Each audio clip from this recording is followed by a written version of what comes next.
আপনার শিশুকে যদি ইংরেজি রিডিং স্কিলে ইমপ্রুভ করাতে চান, অর্থাৎ ইংরেজি রিডিং স্কিলে দক্ষ করাতে চান, তাহলে এই ভিডিওটা আপনার জন্যই। সুতরাং ভিডিওটা প্রথম থেকে শেষ অবধি দেখুন, স্কিপ না করে।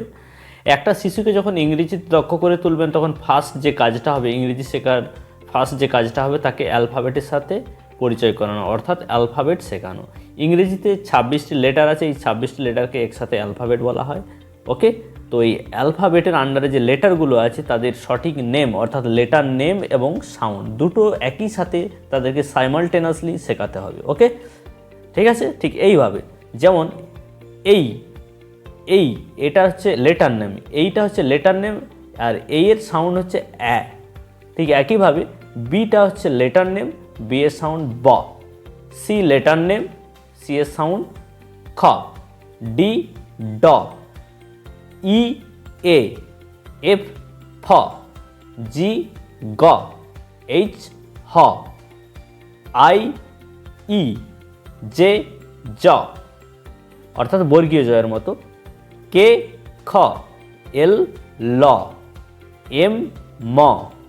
ঠিক আছে, যেমন এন হচ্ছে লেটার নেম, তার সাউন্ড হবে ন, দন্তন্যর মতো। ঠিক আছে, ও অ। পি ফ। কিউ খোয়া। কিউ খোয়া। আর র। এস স। টি ঠ। ইউ আ। ভি ভ। ডাব্লিউ ওয়া। এক্স এক্স এক্স ইয়া। জেড জ।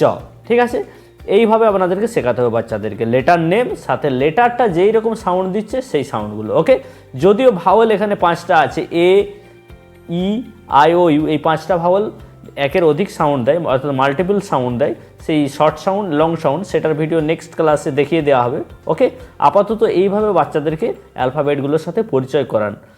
এটার পরিবর্তে A for apple, B for bat, C for ক্যাটের পরিবর্তে এইভাবে পড়ান, আপনার বাচ্চা দ্রুত রিডিং স্কিল আয়ত্ত করতে পারবে। ওকে।